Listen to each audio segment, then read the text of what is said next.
Hello everybody les amis, salut, c'est Sébastien sur Actualia, on YouTube et www.actualia.fr. Aujourd'hui sur la chaîne Info Multimédia, on va parler de Stellantis. Stellantis qui veut revenir au moteur thermique. Un pari risqué ou pas? Et oui, même Stellantis ne croit plus en la voiture électrique. Je ne sais pas si vous avez remarqué, il y a quelques jours de ça, il y a une dame, voilà, qui a percuté un platane avec sa voiture électrique, modèle très récent, et la voiture a pris feu. Le problème, les pompiers sont arrivés très rapidement. Ils auraient pu la sauver si ça avait été une voiture normale, mais comme c'est une voiture électrique et que ça prend feu très vite et que c'est très dur à éteindre, eh ben, elle est morte dans les flammes. Alors, c'est quand même aussi très dangereux, la voiture électrique. Vous avez comment on appelle ça? Vous avez des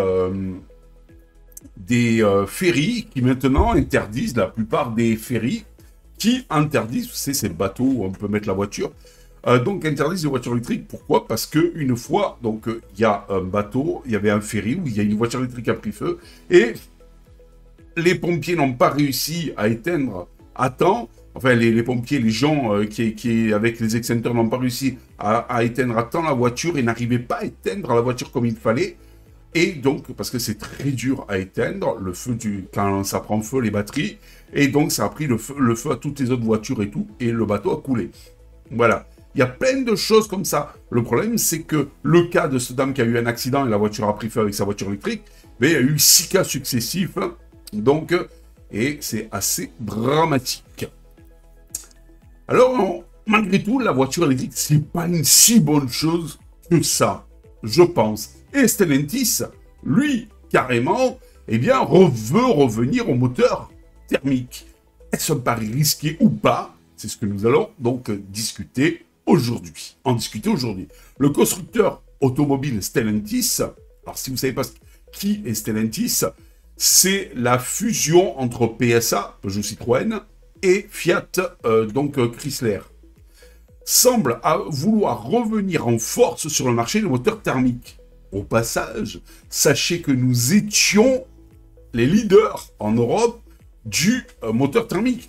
Même à l'époque, d'ailleurs, il y avait M. Trump, à l'époque où M. Trump était président de la République aux États-Unis, avait dit « J'en ai marre de voir autant de BMW aux États-Unis par rapport aux marques américaines. » Voilà. Et même lui avait la trouille, en train de se dire, la trouille entre guillemets, mais même lui se posait des questions, en train de se dire « Mince, oh, ça suffit, certaines voitures européennes, où sont les marques américaines ?» Donc cette décision de Stellantis de vouloir revenir vers un moteur thermique pourrait surprendre à l'heure actuelle où l'industrie auto se trouve vers l'électrification et motivée par plusieurs facteurs. Alors, se retrouve vers l'électrification entre guillemets. Si vous regardez les pubs à la télé, il y a de plus en plus de pubs donc pour des voitures plutôt hybrides ou hybrides rechargeables, c'est-à-dire avec un moteur thermique et un moteur électrique, où le moteur électrique n'est que là que pour les petites vitesses, par exemple en ville et tout, inférieures à 50 km/h. Et puis il y a même de plus en plus de pays, comme l'Allemagne par exemple, qui ont arrêté les subventions des voitures électriques parce qu'ils n'y croient plus. Voilà, et puis ça coûte trop cher, et même avec ça, les gens en veulent de moins en moins. Ils ont vu qu'il y a énormément de désavantages par rapport au peu d'avantages qu'il y a donc pour la voiture électrique. Des difficultés sur le marché électrique. C'est Stellantis qui parle. Le premier facteur est la difficulté pour Stellantis à écouler ses modèles électriques. Au passage, vous avez même des entreprises qui construisaient donc des voitures électriques qui, pour survivre dans ce marché chaotique de la voiture, eh ben, ont recommencé à construire des voitures aussi thermiques ou hybrides. Donc, pour vous donner un exemple, la Fiat 500e, voyez par là, électrique, par exemple, eh bien, rencontre un succès mitigé en raison de son prix élevé et de son autonomie limitée. Et en plus, ça rime tout ça. Et pourtant, la Fiat 500e, c'était le gros succès de Monsieur Fiat. Eh bien là, voilà, il a du mal à écouler ses Fiat 500e, ces versions de Fiat 500 électriques. De plus, le développement des infrastructures de recharge peine à suivre la croissance du nombre de véhicules électriques, ce qui freine encore plus l'adoption de cette technologie par les automobilistes. Mais si c'était vraiment la panacée, il y en aurait de partout des stations de recharge. Regardez, quand la voiture avec du pétrole, thermique, a explosé, il y avait des stations-service de tous les côtés. Voilà. Et là, si on a du mal c'est que déjà, il y a peut-être un problème technique, ça coûte aussi cher. Je crois qu'une borne de recharge, ça vaut entre 10 et 15 000 euros. Et puis en plus, il n'y a peut-être pas la capacité Et puis, peut-être que même les gens qui font les bornes de recharge n'y croient plus. Et puis bon, c'est en plus les mairies et tout qui doivent les demander et tout, ou les supermarchés et tout, et peut-être qu'ils n'en demandent pas ou peu, parce que justement, il n'y a pas la demande. Un marché des véhicules thermiques encore important. Le second facteur est le poids toujours important du marché des véhicules thermiques en 2023. Les voitures thermiques représentent encore plus de 90% des ventes mondiales de voitures neuves. Stellantis estime donc qu'il y a encore un très fort potentiel sur le marché de la voiture thermique et que ce serait une erreur énorme de l'abandonner trop rapidement. Un investissement important dans les moteurs thermiques. Stellantis va plus loin. Il se dit, vu que les gens préfèrent le thermique à l'électrique, eh bien on va investir. Excusez-moi. Pour concrétiser son retour au moteur thermique, Stellantis a annoncé un investissement de 30 milliards d'euros dans le développement de nouvelles technologies de combustion interne. L'objectif est de proposer des moteurs thermiques plus efficients et moins polluants que les moteurs actuels. Il est intelligent, le gars. Il voit que le moteur thermique n'est pas fini. Il voit qu'il y a toujours le vent en poupe. Il voit que de plus en plus de gens retournent au moteur thermique. Eh bien, il investit pour faire encore mieux. Parce qu'il faut dire ce qui est. Malgré tout, quand vous prenez un moteur thermique des années 80, 90, même 2000, et puis un moteur thermique de maintenant, et le moteur thermique de maintenant pollue moins. Le moteur thermique de maintenant est souvent plus fiable, souvent, mais pas tout le temps, mais bon, souvent. Et donc, en plus, il consomme moins. Donc, il n'est pas bête. Stellantis, il se dit, eh bien, donc, on va continuer dans la recherche de ce moteur thermique pour l'améliorer encore et toujours plus, puisque c'est ce que les gens veulent. Alors, est-ce un pari risqué, tout ça? Le pari de Stellantis est risqué. D'un côté, il est possible que le marché des véhicules thermiques s'effondre plus rapidement que prévu, mais j'y crois pas. Sous la pression des réglementations environnementales et de l'évolution des technologies. Alors, l'application des trucs environnementaux, même l'Europe se demande, entre autres l'Allemagne, a dit qu'il ne respecterait pas la fin des moteurs thermiques en 2035 et de plus en plus de pays les suivent. Donc, je pense que l'Europe va revenir en arrière sur cette aberration du fait que en 2035, c'était la fin des moteurs thermiques. Sachez que aussi, regardez tout ce qui est ZFE et tout, commence à s'annuler. On annule tout ça. Voilà, on voit que c'est une aberration. Comme d'habitude, quand ils ont voté cette loi, les députés européens, ils ont voté par idéologie, mais ils n'ont même pas fait d'études pour voir si c'était faisable. Même le patron d'EDF a dit que c'était infaisable que tout le monde passe à l'électrique. Le réseau n'arriverait pas à tenir et qu'en plus, il faudrait donc une dizaine de centrales nucléaires pour tenir le choc. Sachant qu'il faut 10 ans pour faire une centrale nucléaire et beaucoup de sous-sous. Vous voyez. Voilà. Donc, je ne vois pas du tout donc l'avenir dans l'électrique. Même monsieur EDF le dit. Voilà. Et puis, vous habitez un pavillon, ça va. Un pavillon, une maison. Pavillon, c'est les Parisiens qui disent ça. Ou une maison, eh bien, ça va. Parce que, bon, bah hop, vous arrivez, puis vous mettez une petite prise, voilà. Si vous garez devant chez vous, bah, contre le mur de la clôture, que vous allumez que quand vous mettez votre véhicule électrique, vous passez le câble par-dessus la clôture directement dans votre voiture. Vous risquez rien, vous êtes tranquille. Mais quand vous êtes dans un immeuble, vous savez, il y a des complexes, par exemple, où vous avez que des immeubles. Et que, par exemple, en plus, vous êtes 3.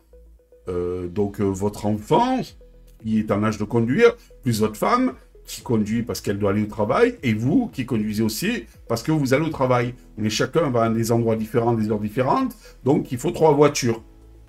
Dites-moi, comment vous allez trouver les bornes de recharge pour 3 voitures et pour tous les habitants? Tous. C'est assez problématique. C'est vraiment problématique. Je pense. Voilà. Et c'est presque infaisable. Et vous vous rendez compte? Si dans ces complexes-là, il y en a beaucoup de ces complexes, vous avez pas mal d'immeubles et tout ça, etc. Eh bien, mais il faudrait une centrale nucléaire à chaque fois à côté. Voilà, pour assurer la capacité. Regardez en Belgique, ils ne savent pas comment faire et tout, ils sont un petit peu embêtés avec ces histoires de recharge de voitures électriques la nuit. Eh bien, ils vont multiplier par 5 le prix de l'électricité pour que les gens évitent tous ensemble de recharger leur voiture la nuit ou à certaines heures de la journée. Mais, voyez, après que ce soit une aberration écologique aussi, la voiture électrique, regardez tous les problèmes que ça peut engendrer. Les problèmes. Donc, quand je vous dis depuis le début que ce n'est pas la panacée, c'est pas l'idéal et que ça ne marchera pas, on s'en aperçoit de plus en plus. On s'aperçoit que c'est une aberration. Même les assureurs, tellement que ça coûte cher à l'entretien, surtout quand vous avez un accident, beaucoup plus cher qu'une voiture thermique, ne veulent de plus en plus assurer ou vont multiplier par 2, voire même par 3, votre assurance, si vous avez une voiture électrique. C'est une aberration. Ça ne peut pas fonctionner. Voilà, à moins qu'on trouve un truc complètement révolutionnaire, pourquoi pas. Mais pour le moment, dans la situation actuelle des choses, la voiture électrique ne peut pas fonctionner. C'est lourd, ça suce des pneus à mort, ça aussi, ça pollue. Plus vous usez les pneus, plus vous polluez. Et puis en plus, plus vous usez les pneus, plus vous envoyez des particules fines dans l'air.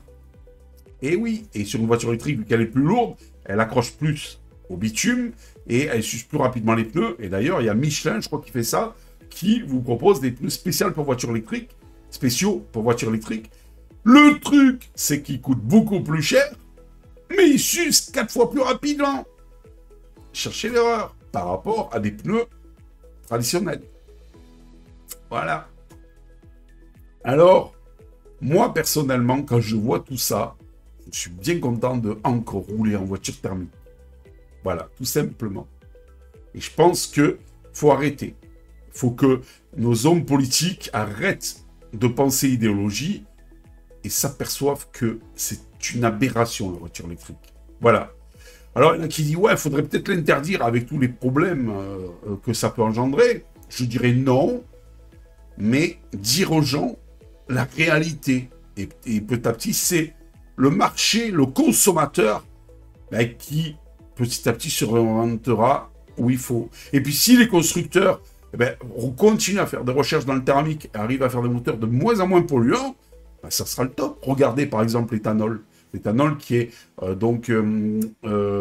peu d'essence et beaucoup d'alcool. Eh bien, ça pollue 40% moins qu'un moteur à essence normal qui tourne au SP95 ou au SP98. Tout simplement. Vous voyez? Donc, il y a des choses à faire. Il y a, je pense, encore dans le thermique. Mais pour le moment, le thermique, c'est la facilité. C'est on va à la pompe en moins de 5 minutes, vous faites votre plein. Et pour le moment, c'est l'idéal. Et c'est beaucoup moins dangereux que la voiture électrique. Pour conclure cette vidéo, le retour de Stellantis au moteur thermique est un choix stratégique important qui aura donc des implications majeures pour l'avenir du constructeur automobile. Le succès de cette stratégie dépendra de plusieurs facteurs, dont l'évolution du marché automobile, la capacité de Stellantis à développer des technologies thermiques innovantes et l'attractivité de ces modèles auprès des consommateurs. Mais déjà, rien que le prix, quand on voit qu'une voiture thermique est beaucoup moins chère quand même qu'une voiture électrique, rien que ça, le consommateur ira. Si en plus, on trouve des carburants moins polluants, moins chers que l'essence, des substitutions, des alternatives aux carburants traditionnels qui fonctionnent avec une voiture thermique, alléluia, et qui coûtent pas cher à la production, alléluia. En plus, à la limite, nos gouvernants sont contents, parce que ça coûte très peu cher de produire, par exemple, du carburant, mais ils pourront mettre un peu plus de taxes dessus, mais toujours, et avoir un carburant, malgré tout, très compétitif. Imaginez-vous, par exemple, qu'on trouve la possibilité d'avoir un carburant qui coûte 10 centimes. L'État, même si l'État il met 70 centimes, ça fera 80 centimes à la pompe pour nous. Même s'il y a 70 centimes de taxes. Ce qui est beaucoup plus qu'à l'heure actuelle sur l'essence traditionnelle. L'État rentrera beaucoup plus d'argent. Nous, malgré tout, on sera content parce qu'on paiera quand même bien moins cher. Donc, le carburant que l'actuel, et tout le monde sera content. Voilà. Allez, sur ce, je vous dis à ciao pour une prochaine vidéo. N'oubliez pas le petit pouce en l'air, n'oubliez pas de vous abonner si ce n'est déjà fait, car ça nous encourage dans cette belle aventure multimédia. Et vous, vous en pensez quoi? Allez-y, lâchez-vous dans les commentaires. Ciao les amis, bye. Si vous avez aimé cette vidéo, abonnez-vous, mettez un pouce en l'air, et partagez cette vidéo, merci, cela fait toujours plaisir.